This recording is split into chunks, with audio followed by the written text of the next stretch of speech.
HTV ಕನ್ನಡದ ವಿಶೇಷ ಸುದ್ದಿಗೆ ಸ್ವಾಗತ.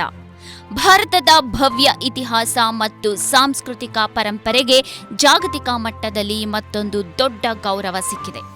ಹೌದು ವೀಕ್ಷಕರೇ, ದಕ್ಷಿಣ ಭಾರತವನ್ನು ಆಳಿದ ಅತ್ಯಂತ ಶಕ್ತಿಶಾಲಿ ಸಾಮ್ರಾಜ್ಯಗಳಲ್ಲಿ ಒಂದಾದ ಚೋಳರ ಕಾಲದ ಅಪರೂಪದ ಅನ್ನಮೈ ಮಂಗಳಂ ತಾಮ್ರ ಫಲಕಗಳು ಈಗ ಅಧಿಕೃತವಾಗಿ ಭಾರತಕ್ಕೆ ವಾಪಸ್ ಬಂದಿದೆ.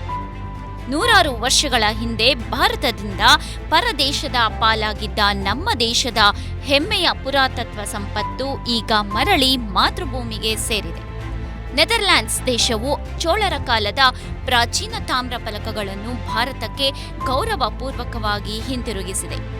ಪ್ರಧಾನಿ ನರೇಂದ್ರ ಮೋದಿ ಅವರಿಗೆ ಐತಿಹಾಸಿಕ ವಸ್ತುಗಳನ್ನು ಹಸ್ತಾಂತರಿಸಲಾಗಿದ್ದು, ಈ ಮೂಲಕ ಭಾರತ ಮತ್ತು ನೆದರ್ಲ್ಯಾಂಡ್ಸ್ ನಡುವಿನ ಸಾಂಸ್ಕೃತಿಕ ಸಹಕಾರಕ್ಕೆ ಇದು ಅತ್ಯುತ್ತಮ ಸಾಕ್ಷಿಯಾಗಿದೆ. ಈಗ ಸಿಕ್ಕಿರುವ ಈ ತಾಮ್ರ ಫಲಕಗಳು ಕೇವಲ ಲೋಹದ ತುಂಡುಗಳಲ್ಲ, ಇವು ಚೋಳ ಸಾಮ್ರಾಜ್ಯದ ಇತಿಹಾಸ, ಅವರ ಅತ್ಯುನ್ನತ ಆಡಳಿತ ವ್ಯವಸ್ಥೆ ಹಾಗೂ ಅಂದಿನ ಸಾಂಸ್ಕೃತಿಕ ವೈಭವವನ್ನು ದಾಖಲಿಸಿರುವ ಅಮೂಲ್ಯ ಆಧಾರಗಳಾಗಿವೆ. ಇತಿಹಾಸದ ಅಧ್ಯಯನಕ್ಕೆ ಇವು ಮಹತ್ವದ ಕೊಡುಗೆ ನೀಡಲಿದೆ. ಹಲವು ನೂರಾರು ವರ್ಷಗಳ ಹಿಂದೆ ಭಾರತದಿಂದ ಹೊರಗೆ ಹೋಗಿದ್ದ ಈ ಸಾಂಸ್ಕೃತಿಕ ನಿಧಿಯ ಪುನರಾಗಮನವು ದೇಶದ ಸಾಂಸ್ಕೃತಿಕ ಪರಂಪರೆಯ ಇತಿಹಾಸದಲ್ಲಿ ಒಂದು ಸುವರ್ಣ ಕ್ಷಣ ಎಂದು ಪರಿಗಣಿಸಲಾಗಿದೆ.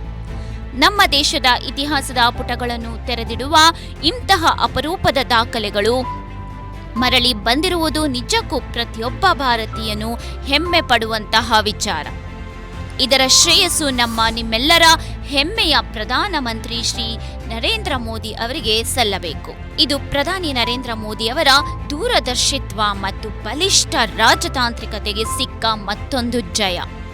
ಜಾಗತಿಕ ಮಟ್ಟದಲ್ಲಿ ಭಾರತದ ಸಾಂಸ್ಕೃತಿಕ ಹೆಮ್ಮೆಯನ್ನು ಎತ್ತಿ ಹಿಡಿಯುವಲ್ಲಿ ಮೋದಿ ಅವರ ನೇತೃತ್ವದ ಸರ್ಕಾರ ಯಶಸ್ವಿಯಾಗಿದೆ.